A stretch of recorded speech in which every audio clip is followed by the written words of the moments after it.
Praise lord, hallelujah. સગળાનું સ્વાગત કરીએ છીએ. પ્રભુ ઈસુ ખ્રિસ્તના નામમાં ફરીથી પ્રભુ આપણને એકઠા કર્યા. પ્રભુના પવિત્ર વચન રોજ વાંચવા, મનન કરવા અને પ્રભુના વચનનો અભ્યાસ કરવો, પવિત્ર આત્માની સંગતિમાં, પ્રકાશમાં આપણને પ્રભુના જે વચન છે એને જાણવા, સત્યતાને પામવું એ દરેક ખ્રિસ્તીની ફરજ છે અને એ જ આપણો ખોરાક છે, પ્રભુના વચન. અને આપણે જ્યારે સંગતમાં રહીએ છીએ, પ્રભુના વચનનું જ્યારે મનન કરીએ છીએ અને આપણી પાસે જ્યારે સત્યતા મળે છે, તો એ કહેવાય છે કે તમારો સંબંધ પ્રભુ સાથે કેટલો ગાઢ છે, તમે કેટલું પ્રભુને સાંભળી શકો છો. અને એટલા માટે આપણે પ્રભુના પાસે રહેવું, પ્રભુના વચનનું મનન કરવું જરૂર છે. આવો પ્રાર્થના કરીએ.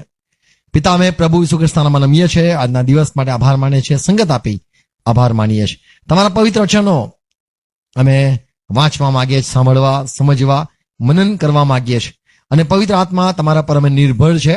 તમે મને સરસ સત્યમાં દોરનાર અમારા દેવ છો, અમારા બાપ છો. અમને સત્યતામાં ચલાવો, અમારા પર અમને મદદ કરો. દરેક સાંભળનારને, જોડેલા દરેક વાલા ભાઈ બહેનોને, તમારા વચનને પ્રેમ કરનારા દરેકને, વિશ્વાસી ભાઈ બહેનોને, સંતોને માટે અમે આભાર માનીએ છીએ. દરેકને કૃપા આપજો. અમને તમારા પ્રકાશની જરૂર છે. સહાય કરો. જોડેલા દરેક વાલા ભાઈ બહેનોને આશીર્વાદ આપો. સાંભળતા કાન, સમજુક મન, દેખતી આંખો અમને આપો. પિતા પ્રભુ ઈસુ ખ્રિસ્તના નામમાં માંગીએ છીએ. Amen. Praise God. Good morning. Praise God. હવે પ્રેક્ટિકલના પુસ્તકનો અભ્યાસ કરીએ છીએ અને આ છે પ્રેક્ટિકલનો પુસ્તકનો 12મો અધ્યાય. અને આપણે ગયા દિવસોમાં શેતાનના વિશે જોઈ ગયા. શેતાનને આકાશમાંથી ફેંકવામાં નતો આવ્યો પ્રભુ ઈસુ ખ્રિસ્તના પહેલા, પણ પ્રભુ ઈસુ ખ્રિસ્તના આયા પછી એ જગતના અધિકારીને કાઢી નાખવામાં પછી આવ્યો. અને એ પહેલા આકાશમાં શેતાનનું રાજ્ય સ્થપાઈ ગયું. એ પહેલા તો એ દેવના જે દૂતો હતા એમની સાથે અવર જવર કરતો હતો અને ત્યાં સુધી એને ત્યાંથી કાઢવામાં નતો આવ્યો. બીજા આકાશમાંથી એને કાઢવામાં નતો આવ્યો. પણ જ્યારે પ્રભુ ઈસુ ખ્રિસ્તને મારી નાખવામાં આવ્યા ત્યારબાદ, જેમ પ્રભુ કીધું યોહાનની સુવાર્તા 12મા અધ્યાયમાં 31મી કલમમાં, કે હવે આ જગતનો ન્યાય કરવામાં આવે છે, હવે આ જગતના અધિકારીને કાઢી નાખવામાં આવશે. એ સમયમાં ત્યારે એ ઘટના બની જ્યારે પ્રભુ ઈસુ ખ્રિસ્તને મારી નાખવામાં આવ્યા.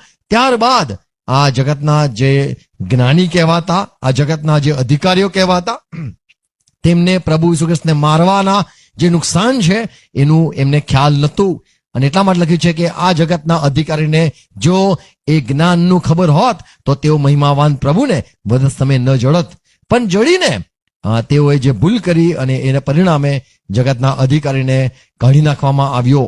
અને ત્યાંથી હવે આ 12મા અધ્યાયમાં જે જોઈએ છે કે આકાશમાં યુદ્ધ ચાલ્યું અને મિખાએલ ને તેના દૂતોને, જે શેતાન છે ને તેના દૂતો, એના વચ્ચે લડાઈ પણ ચાલી. પ્રેક્ટિકલ 12મો અધ્યાય 9મી કલમ. ત્યાં લખેલું છે 9મી કલમમાં, એ મોટો અજગર, લાલ અજગર, અને ત્યાં શબ્દ છે એ દુષ્ટ આત્મા, શેતાન કહેવાય છે, જે આખા જગતને ભમાવે છે. આજે પણ આખું જગત એ ભમાઈ ચૂકેલું છે. દરેક આ પ્રેક્ટિકલના પુસ્તકને વાંચવા માંગે છે, સાંભળવા, સમજવાનો પ્રયત્ન કરે છે. પ્રભુની કૃપામાં આપણે પ્રકાશ પામીએ છીએ. થોડા થોડા આપણને સમજણ પણ પડે છે અને દરેકને પ્રભુ કૃપા આપે છે અને એ પ્રમાણે દરેક એને સમજવાનો પ્રયત્ન કરે છે. અહીંયા લખ્યું છે એ જે 9મી કલમમાં કે આ એ મોટા અજગરને, એટલે જૂનો સર્પ, જે દુષ્ટ, જે શેતાન, જે દુષ્ટ આત્મા કહેવાય છે, દુષ્ટ કહેવાય છે, તે જગતને ભમાવે છે, તેને પૃથ્વી પર ફેંકી દેવામાં આવ્યો. તો આપણે ગયા દિવસોમાં જોઈ ગયા કે શેતાનને આકાશમાંથી પૃથ્વી પર નતો ફેંકવામાં આવેલો, પણ આ 12મા અધ્યાયમાં જે જોઈએ છે પહેલી કલમમાં, 12મો અધ્યાય પહેલી કલમ આપણે જેમ વાંચીએ એ પ્રમાણે, કે મેં જોયું એટલે જે ઘટના બનવાની છે એ જોયું. તો એ ઘટના બની કે આકાશમાંથી શેતાનને ફેંકવામાં આવશે, એ ઘટના બનશે. અને એ યોહાને એને જે પ્રભુ કૃપા આપી એમાં એ જોઈ શક્યો કે મેં શેતાનને આકાશમાંથી પડેલો એને ફેંકવામાં આવ્યો. પ્રેક્ટિકલ 9મો અધ્યાય તેની બીજી કલમ, ત્યાં લખેલું છે, જ્યારે ચોથા દૂત, 8મા અધ્યાયની અંતિમ કલમમાં છે કે ચોથો દૂત વગાડે છે ત્યારે કડવો દણો, તારો એને ફેંકવામાં આવે છે. અને 9મા અધ્યાયમાં આપણે બીજી કલમમાં પ્રેક્ટિકલ 9:2માં વાંચીએ છીએ, 5મા દૂતે ગુજરાતીમાં વાંચીએ છીએ જ્યારે પાંચમા દૂતે વગાડ્યું ત્યારે મેં એક તારો આકાશમાંથી પડેલો જોયો. તો એ કયો તારો પડેલો હતો? કે જે પડેલો હતો ચોથા દૂતે વગાડેલું એ પડેલો હતો. ચોથા દૂતે જયારે વગાડ્યું ત્યારે પડેલો હતો. ચોથા દૂતે વગાડ્યું ત્યારે શું હતું? 8મો અધ્યાય તેની 12મી કલમ. ગુજરાતીમાં વાંચીએ. પછી ચોથા દૂતે વગાડ્યું, માફ કરો, કડવો દણો તારો 10મી કલમ. પછી ચોથા દૂતે વગાડ્યું. હા, વાંચો. કડવો દણો વાંચો. 11મી કલમ વાંચો. અહીંયા લખ્યું છે તારો પડ્યો. કયો તારો છે? ગુજરાતીમાં લખ્યું છે, બહુ સરસ, કડવો દણો તારો પડ્યો. કઈ ક્યારે પડ્યો? તો કે લખ્યું છે ચોથા દૂતે વગાડ્યું ત્યારે. અને હવે 9મો અધ્યાય બીજી કલમમાં વાંચે છે કે 5મા દૂતે જયારે વગાડ્યું ત્યારે મેં કંઈક જોયું, પણ જે તારો પડેલો હતો ચોથા દૂતે વગાડ્યું ત્યારે, જે દૂતે ચોથા દૂતે વગાડ્યું ત્યારે કડવો દણો તારો જે પડ્યો હતો આકાશમાંથી, જેને આખા પાણીને કડવા કરી નાખેલા, બધાને ભ્રમિત કરી નાખેલા, બધાને કડવા કરી નાખેલા, દેવના વિરુદ્ધ કરી નાખેલા, અને કડવું બોલવું, શ્રાપ પાત્ર વાત કરવી, બધાનું અહિત વિચારવું, એ આખા દુનિયામાં ભમાઈ ગયેલા બધા ઈશ્વરને ઓળખવામાં નિષ્ફળ ગયા. એ ચોથા દૂતે જયારે વગાડ્યું ત્યારે બધા જ કડવા થઈ ગયા. અને 9મો અધ્યાય બીજી કલમમાં લખ્યું છે 5મા દૂતે જયારે વગાડ્યું તો જે દૂત કડવો દણો જે તારો જે આકાશમાંથી પડેલો એ મેં જોયો તો એને કૂચીઓ આપવામાં આવી.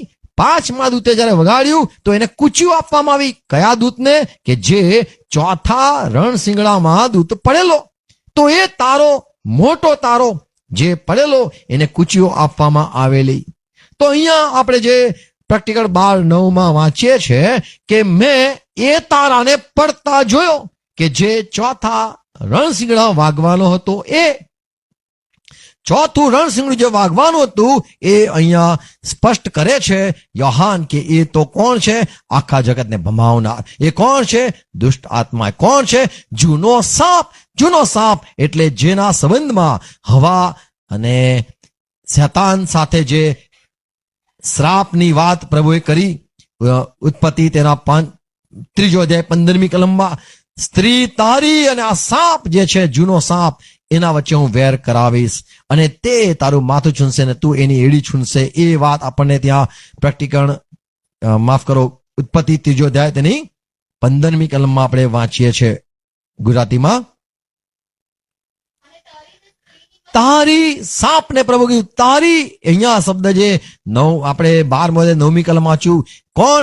તે એ જૂનો સાપ.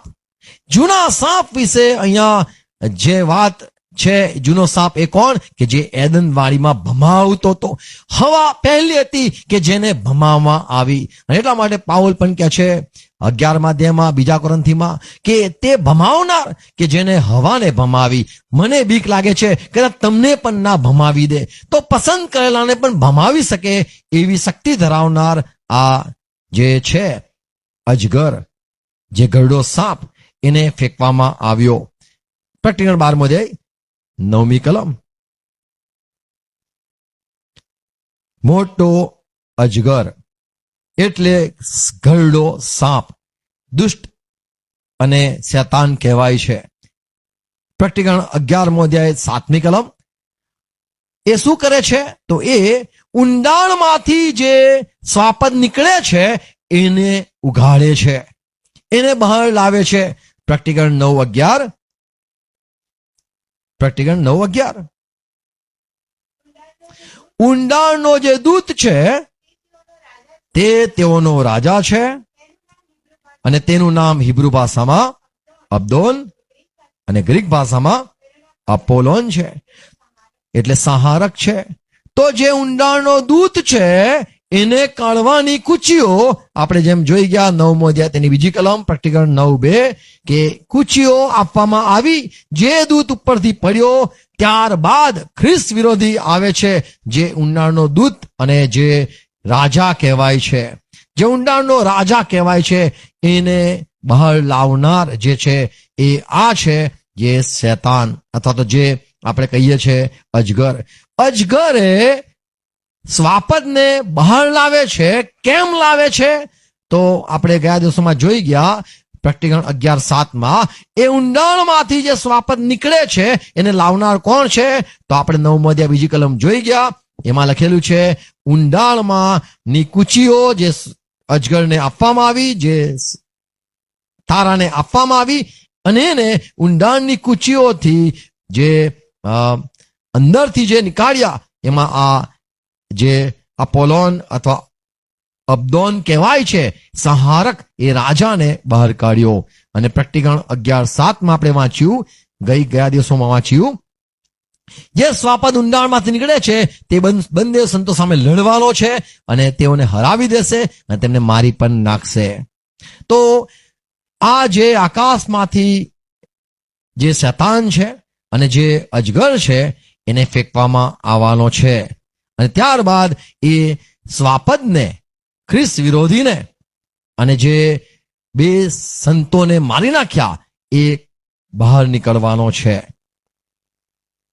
13મો અધ્યાય પહેલી કલમ. પછી મેં એક સ્વાપદને, મેં એ જ સ્વાપદને, અહીંયા એક નહીં પણ તે એ જ સ્વાપદને મેં જોયું, સમુદ્રમાંથી નીકળતા જોયું, અને તેને 10 શિંગડા અને 7 માથા હતા, અને તેના શિંગડા પર 10 મુગટ હતા. અને ચોથી કલમમાં, અને અજગર અને સ્વાપદની દુનિયાએ આરાધના કરી. ચોથી કલમ, અજગરે સ્વાપદને અધિકાર આપ્યો અને એટલા માટે રહેનારા જેટલા પણ હતા તેઓએ તેની પણ આરાધના કરી. અજગરની તો દુનિયા કરતું હતું, અજગરને તો દુનિયાને ભમાવેલા જ હતા, પણ સાથે સાથે જ આ સ્વાપદ નીકળવાનું છે એની પણ આરાધના લોકો કરવાના છે. આજની તારીખમાં ખ્રિસ્ત વિરોધીને કોઈ ઓળખતું નથી. હાલની તારીખમાં કોણ છે સ્વાપદ એને કોઈ ઓળખતું નથી. પણ જે સમયે અજગર અધિકાર આપશે એ સમયે, અથવા અજગર જે એને બહાર લાવશે એ સમયે જ એન્ટીક્રાઇસ્ટ અથવા તો જે સ્વાપદ છે એનું ભજન એ સમયમાં ઓળખાણ થશે અને ત્યારબાદ લોકો એને ભજશે. 13મો અધ્યાય 11મી કલમ.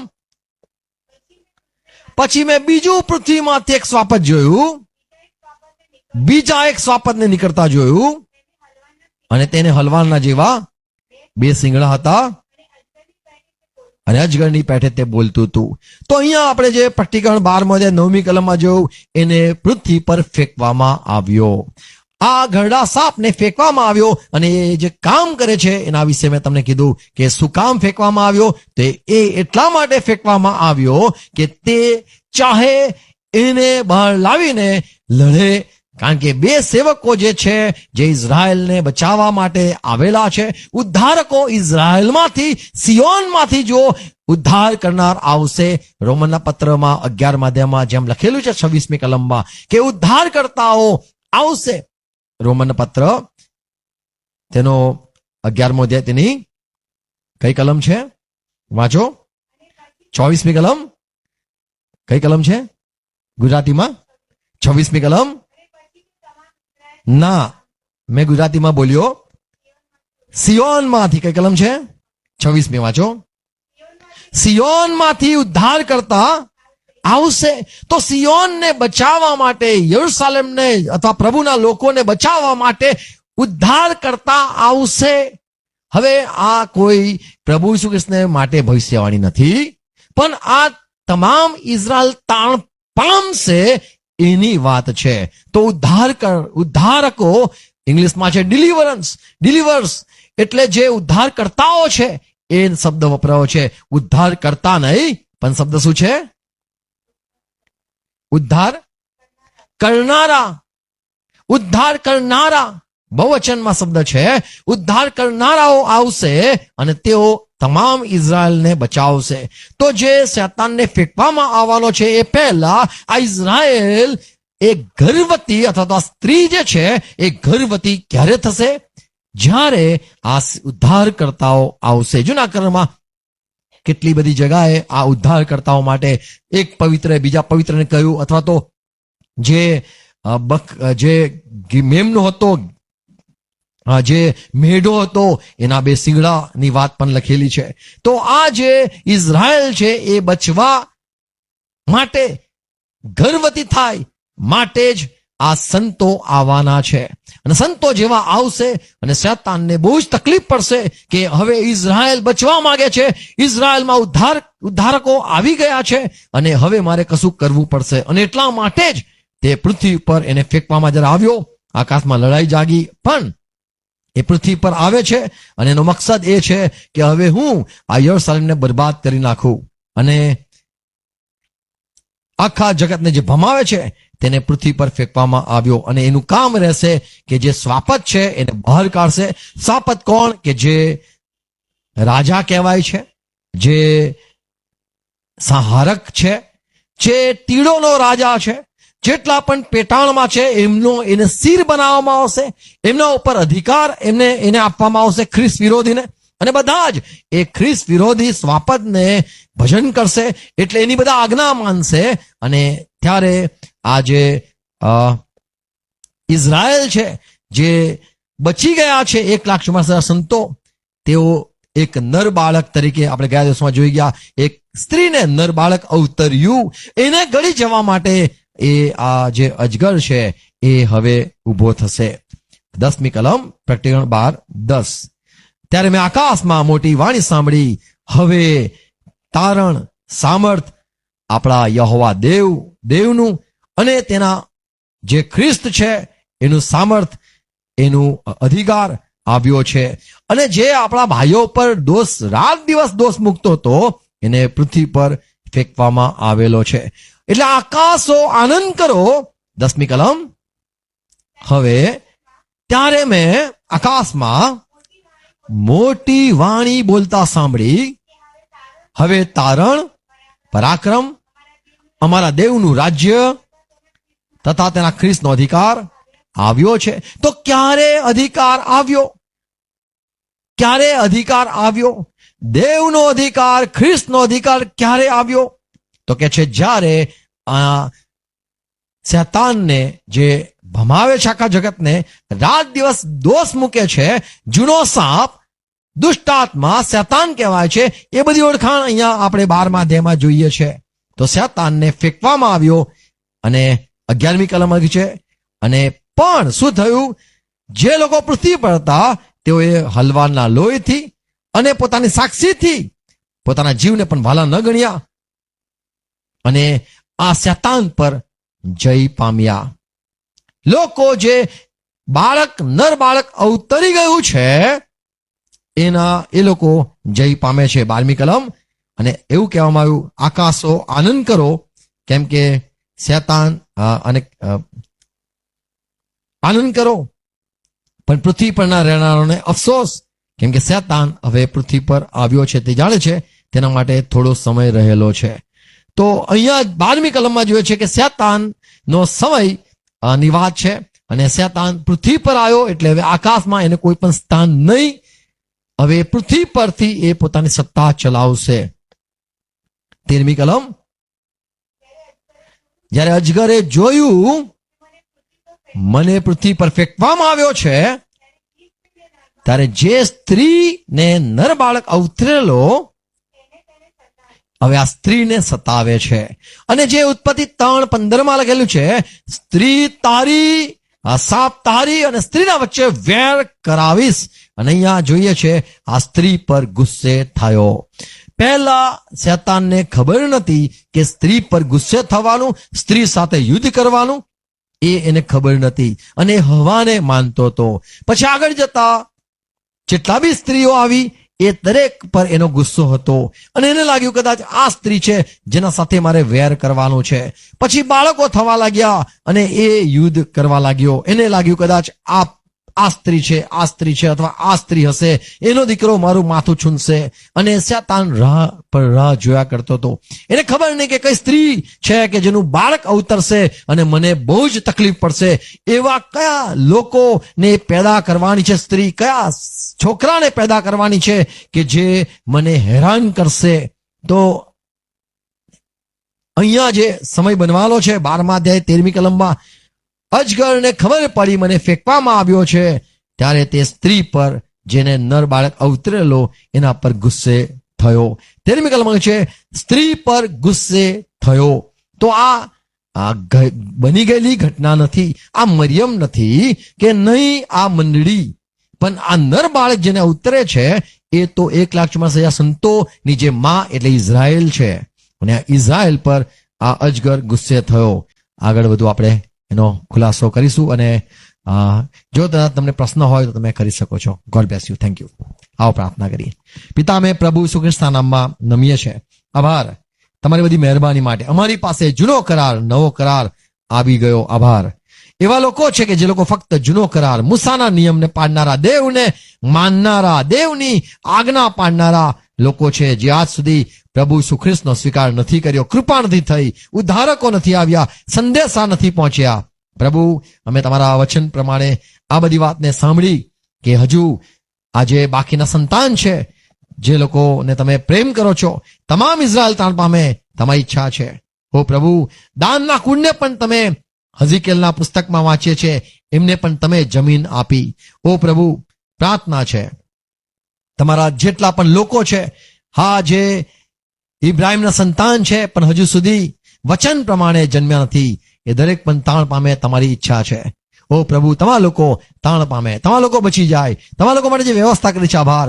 કૃપા થાય, તેઓની આંખોને ખુલી જાય, અને તેઓને પણ જે બચાવવા માટે તમે ગરુડની પાંખો જેમ વાંચ્યું, એમાં પાંખોમાં આરોગ્ય છે, પાંખો સંતાનની જગા છે. ઇઝરાયલને બંને પ્રકારની જરૂર છે. શારીરિક રોગ, બીમારીઓ, જે બધા વાયરસો દુનિયામાં આવવાના છે, એ બધા મહામારી બીમારીઓ આવવાની છે, એનાથી બચાવનાર તમે છો. અને સાથે પ્રભુ, એ શત્રુથી પણ તમે એમને, એ શતાનથી પણ તમે બચાવવાના છો. અને પ્રભુ, તમારા વચન પ્રમાણે અમે વિશ્વાસ કરીએ છીએ. પ્રભુ, વધુ અમને પ્રકાશ આપો, વધુ સમજણ આપો. અને આભાર, આ જે દર્શનમાં આ વાતો જે અમે પ્રભુ અત્યારે વાંચી, સાંભળી, સમજવા માટે પ્રયત્ન કરીએ છીએ, પવિત્ર આત્મામાં વધુ મદદ કરો, દરેકને સહાય કરો. સ્ત્રી, નર બાળક, બાકીના સંતાન, આ બધી વાતો જે અમે વાંચી પ્રભુ, એનું વધુ મનન કરી શકીએ, સહાય કરજો. સાંભળનાર જોડેલા દરેક વાલા ભાઈ બહેનોને, વિશ્વાસમાં જોડેલા પ્રેક્ટિકલને પામનારા દરેકને પર કૃપા કરો. પિતા, આત્મામાં વિશ્વાસમાં એક કરો, પ્રાર્થના છે, સહાય કરો. આમેન. સાથે કરીએ. અવકાશમાં અમારા બાપ, તમારું નામ પવિત્ર મનાવો, તમારું રાજ્ય આવો, જેમ આકાશમાં તેમ પૃથ્વી પર તમારી ઈચ્છા પૂરી થાવ. દિવસ રોટલી આજ મને આપો, જવાનું માફ કરું છું, તમારું માફ કરો, વૈષ્ણવ ન લાવો, મને સતનો છૂટકો કરો, કેમ કે રાજ્ય, તમારા પરાક્રમ, મહિમા, સર્વકાશ તમારા જ. Amen. Amen. Praise God. Thank you. God bless you.